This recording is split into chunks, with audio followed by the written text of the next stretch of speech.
हुआ कुछ यूं कि एक बार लक्ष्मी जी पृथ्वी पे आए घूमने। जब लक्ष्मी जी घूम रही थी तो वो जा जाके ढूंढ रही थी और मिल रही थी बिना लोगों को बताए अपने सबसे बड़े भक्तों से, जो लक्ष्मी जी की पूजा बहुत करते हैं, लक्ष्मी जी का मान बहुत करते हैं, जो गरीब हैं या ऐसे कोई भी इंसान जिसको ऐसा लगता था कि मुझे और पैसे चाहिए और सोना चाहिए और धन धान्य चाहिए, और वो लक्ष्मी पूजा में लगा रहता। तो घूमते घूमते उनको 3-4 ऐसे लोग मिले जो लक्ष्मी जी को लगा कि ये मेरे सबसे बड़े भक्त हैं, और लक्ष्मी जी ने उन सबको ढेर सारा पैसा, ढेर सारी संपत्ति, ढेर सारी जमीन, ढेर सारे आभूषण सब दे दिए और उनसे कहा कि 1 साल बाद आके फिर मिलूंगी और फिर हम डिसाइड करेंगे कि तुमको जो मिला था तुम उसके लायक हो कि नहीं। इन भक्तों को ज्यादा कुछ समझ में नहीं आया। इतना सारा धन धान्य लेके, इतने सारा आभूषण लेके, इतनी सारी जमीन लेके, ये सब बहुत खुश थे, अपना अपना काम कर रहे थे। कोई पैसे बांट रहा था, कोई पैसे गलत चीजों में खर्च कर रहा था, और कोई संभाल के पैसे को बढ़ाने में भी मेहनत कर रहा। 1 साल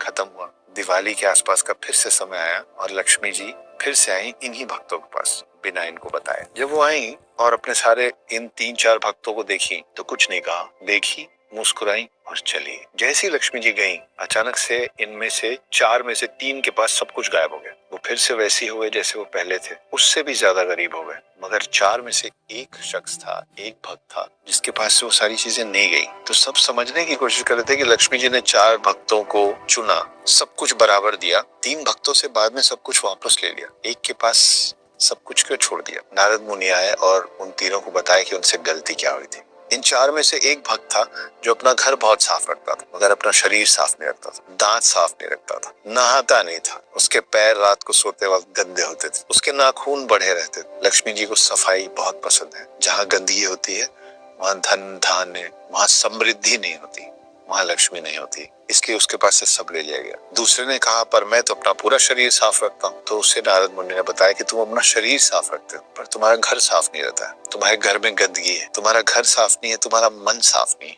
इसलिए लक्ष्मी जी वहां से चली गई थी। तीसरे ने बोला मेरा घर भी साफ है, मेरा मन भी साफ है, मेरा शरीर भी साफ है, उसके बाद मेरे पास से लक्ष्मी जी क्यों चली गई। तो नारद मुनि ने बताया क्योंकि तुम अपने आसपास के, अपने घर की महिलाओं का सम्मान नहीं करते हो, अपनी महिलाओं का मान नहीं रखते हो। तो अगर आप इसमें से कोई भी ऐसी गलती कर रहे हैं या आप अपने आसपास की महिलाओं का सम्मान नहीं कर रहे हैं, उनका तिरस्कार कर रहे हैं, उनकी इंसल्ट कर रहे हैं, तू तड़ाक से बात कर रहे हैं, बदतमीजी कर रहे हैं, या आप अपने शरीर का ध्यान नहीं रख रहे हैं, आप गुटखा खाते हैं, पान खाते हैं, या आप अपने शरीर का दूसरे तरीके से ध्यान नहीं रख रहे हैं, और या फिर आप अपने घर को ऑर्गेनाइज नहीं रखते हैं, चीजें फैली हुई हैं इधर उधर, सब तरफ गंदगी मची हुई है, आपके पास कितना भी पैसा होगा किसी न किसी दिन लक्ष्मी जी आके देखेंगी और रूठ के चली जाएंगी। वो जो चौथा शख्स था ना, वो इनमें से कोई गलती नहीं कर रहा था, उसका मन साफ था, उसका शरीर साफ था, उसका घर साफ था, और वो अपने आसपास की सारी महिलाओं को उनका डिजर्व्ड सम्मान, सारे लोगों को इज्जत देता था। 4 में से 3 के पास चले गए। आप सोचिए कि आपको इन 4 में से कौन बनना है, खराब मन वाला, खराब शरीर वाला, खराब घर वाला, या फिर वो बनना है जो सब कुछ साफ रखता है।